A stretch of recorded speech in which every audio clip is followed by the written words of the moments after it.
नमस्ते, देसी गावरान तडकामध्ये आपलं स्वागत आहे। आज आपण बनवणार आहोत ब्रोकोलीचे सूप। त्यासाठी लागणार आहे आपल्याला ब्रोकोली, कांदा, लसूण,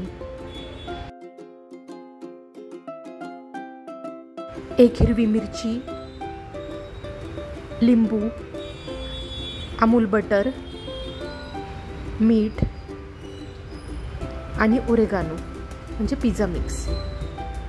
आपण एका भांड्यामध्ये पाणी तापायला ठेवायचं आहे आणि एकीकडे कढई गरम झाली की त्यामध्ये टाकायचे बटर। बटरमध्ये टाकण्यासाठी लागणार आहे आपल्याला बारीक चिरलेला कांदा, हिरवी मिरची आणि बारीक चिरलेला लसूण। बटर आपलं तापलंय, त्यामध्ये आता टाकतोय आपण हिरवी मिरची।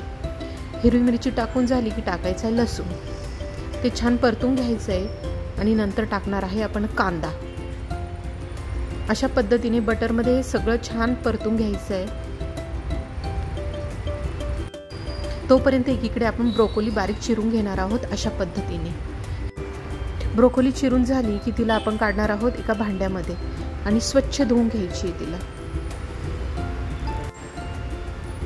आपला कांदा एकीकडे परतून झालेला आहे, त्यामध्ये आता आपण टाकणार आहोत अजून थोडंसं बटर आणि ही स्वच्छ धुतलेली ब्रोकोली।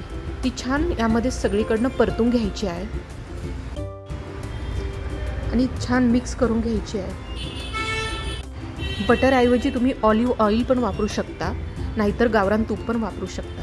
त्यामध्ये आपण टाकणार आहोत थोडं मीठ, म्हणजे आपल्या सूपला छान चव येईल। भाजी मिक्स करताना त्यामध्ये मीठ टाकलं की छान चव येते। आपलं पाणी गरम झालंय, आता ह्या ब्रोकोलीमध्ये आपण टाकून देणार आहोत आणि छान 10 ते 15 मिनिट बारीक गॅसवर उकळू द्यायचं आहे। आता आपण बनवणार आहोत व्हाईट सॉस, ज्याने ब्रोकोलीच्या सूपला खूप छान चव येते। त्यासाठी लागणार आहे आपल्याला बटर, मीठ, कॉर्नफ्लोअर आणि दूध। आपल्याला लागणार आहे त्यासाठी पिझ्झा मिक्स। प्रथम आपण एक कढई घेणार आहे, कढईमध्ये टाकणार आहे बटर। बटर तापलं की त्यामध्ये टाकायचं आपल्याला कॉर्नफ्लोअर, किमान 1.5 ते 2 चमचे। त्यामुळे आपल्या सूपला थिकनेस छान येईल। आपण नेहमी कॉर्नफ्लोअर पाण्यामध्ये मिक्स करून सूपमध्ये टाकून देतो, पण अशा पद्धतीने करून बघा, खूप छान चव येईल सूपला।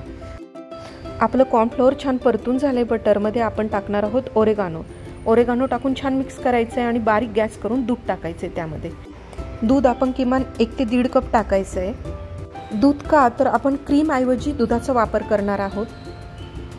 दूध भरभर हलवून घ्यायचं आहे। अशा प्रकारे सगळं मिक्स करायचं म्हणजे गुठळ्या होणार नाही। एकीकडे आपली ब्रोकोली पण छान उकळून झाली आहे, आपण तिला एकीकडे पाणी आणि ब्रोकोली असे सेपरेट करून घेणार आहोत। म्हणजे हे जे पाणी गाळलेलं आहे ते आपण टाकणार आहोत जे बनवतोय व्हाईट सॉस त्यामध्ये।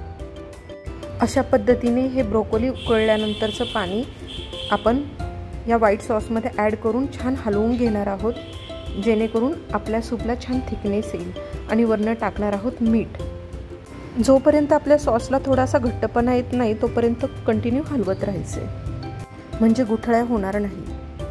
आता ही जी शिजलेली ब्रोकोली आहे ती आपण टाकणार आहोत मिक्सरच्या भांड्यामध्ये। त्यात टाकायचे 3-4 काळी मिरी आणि मस्तपैकी पेस्ट करून घ्यायची। ही बारीक पेस्ट झाली की टाकणार आहोत आपण या सूपमध्ये आणि हलवून घ्यायचे। ही पेस्ट गाळून घ्यायची गरज नाही, अशीच छान लागते। बघा आपल्या सूपला आता किती छान रंग आलाय। आता आपण त्यावर टाकणार आहोत पिझ्झा मिक्स आणि छान मिक्स करून घ्यायचंय आणि बारीक गॅसवर जवळजवळ 10 मिनिटं उकळू द्यायचंय। अशा पद्धतीने म्हणजे आपल्या सूपचा थिकनेस छान वाढेल।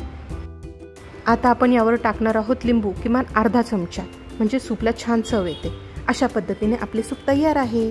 मुलांच्या आवडीप्रमाणे सूपवर चीजही किसून देऊ शकतो, अशा प्रमाणे। थँक्यू।